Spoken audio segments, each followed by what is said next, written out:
Race in organizations and integration more broadly is one of the biggest problems that has shaped U.S. businesses historically and remains a contemporary issue that is important for business leaders to think about. Thinking long-term, companies should recognize that demographics are changing and that there is, in the general population, large support for the idea of inclusion in the workplace. A lot of companies are pulling back from their sort of splashy PR campaigns that happened in the wake of George Floyd's murder, but they're not pulling back as much on policies that are effective day to day in the workplace because they recognize that diversity is ultimately beneficial to their business.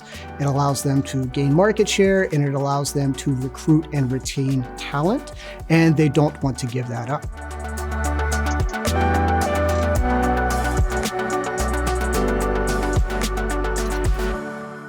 I'm Victor Ray. I am an associate professor at the University of Iowa and a racial equity fellow at the Business and Global Society Institute at Harvard Business School.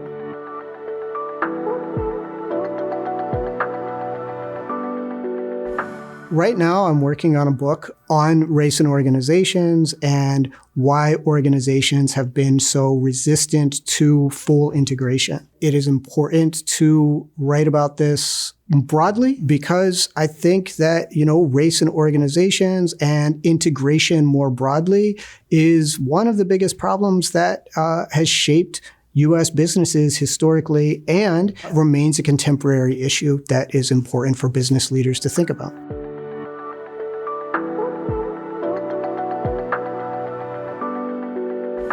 I think the biggest challenges right now are the political environment, right? There's a concerted movement of people who think diversity is not beneficial and they're trying to get it out of the workplace and higher ed and really society at large. As far as opportunities, I think companies should recognize that demographics in the United States are changing. Long-term projections show that by mid-century, we're going to be a quote-unquote majority-minority country, and that getting rid of diversity programs might serve short-term goals to quiet down a loud external constituency, but it could ultimately shoot companies in the foot as demographics change and attitudes change more broadly in society around these issues.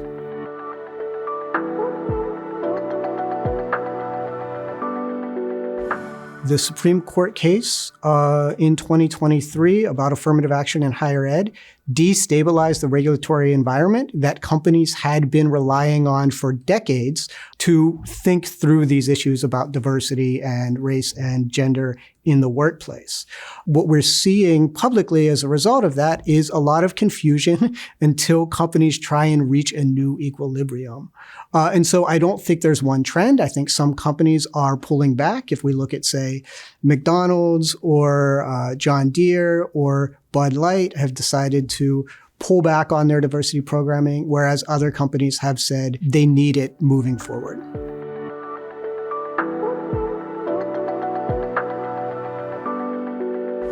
There's mixed evidence on the effectiveness of diversity policies in actually diversifying businesses. So older research shows that affirmative action policies that had oftentimes strong timelines and goals were pretty effective in diversifying the workplace.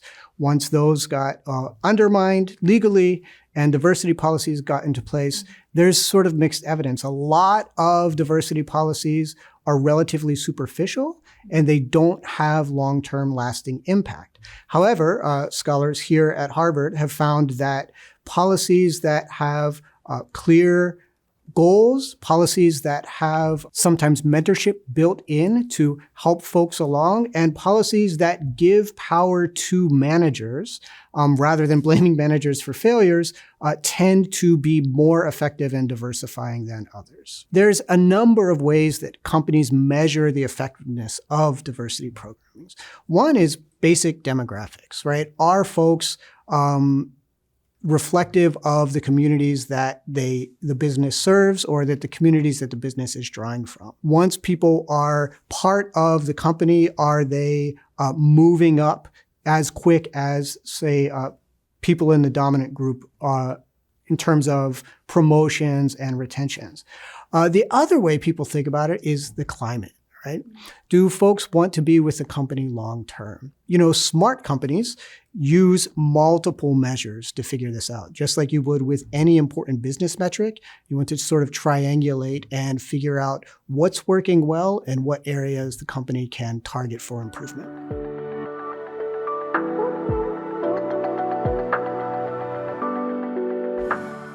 An organization that is often held up as sort of the ideal case for diversity is the military, surprisingly enough.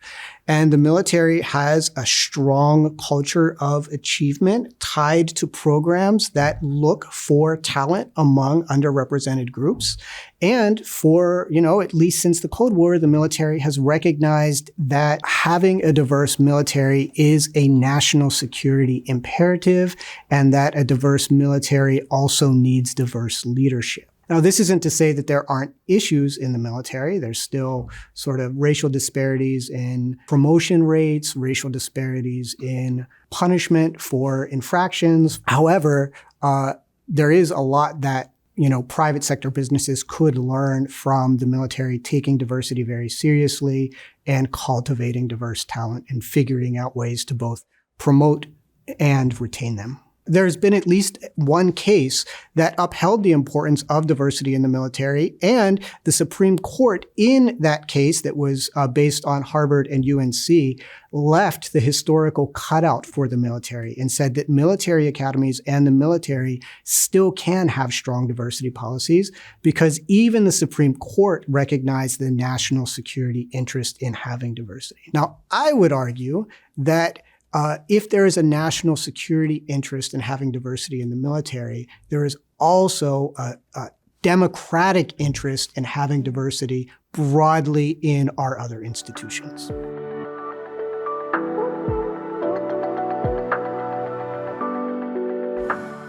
So there's companies like Apple and Costco who made the case that their policies are ultimately beneficial to the bottom line. One way to sort of wait out the current backlash is a lot of companies are pulling back from their sort of splashy PR campaigns that happened in the wake of George Floyd's murder, but they're not pulling back as much on policies that are effective day to day in the workplace because they recognize that diversity is ultimately beneficial to their business.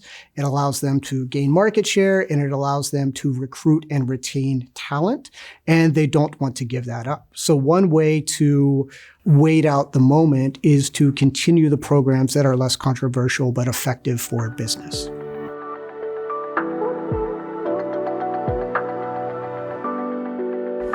Do I have confidence in companies' commitment to fighting racism? No.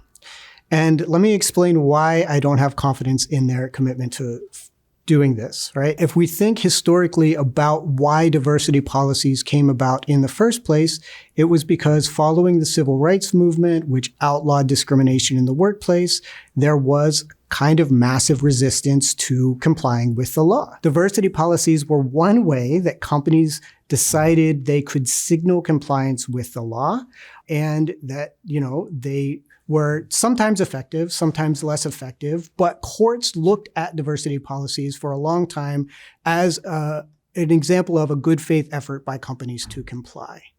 So given the history of resistance to these policies and the current movement pushing for companies to get rid of them, I'm worried that companies will sort of follow the wind and pull back on these policies in ways that end up harming marginalized communities.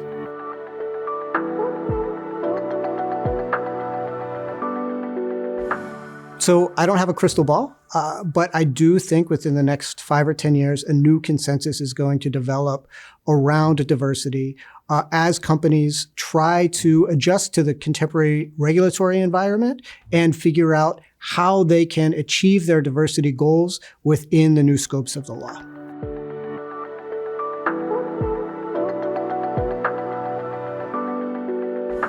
As the environment around diversity is evolving at the moment, It's important for companies interested in keeping their programs together to make the business case for diversity, right? And so there's a lot of research that shows that diverse teams are better at problem solving, and there's some research that shows diverse companies perform better. What we're seeing right now is a response to the backlash from 2020 and the promises that lots of companies made around diversity and inclusion in the wake of that sort of social upheaval. Thinking long term, companies should recognize that demographics are changing and that there is, in the general population, large support for the idea of inclusion in the workplace, and that given these trends, companies should try and wait out the sort of current backlash in hopes that the regulatory environment will settle and they can push forward with the business case for diversity.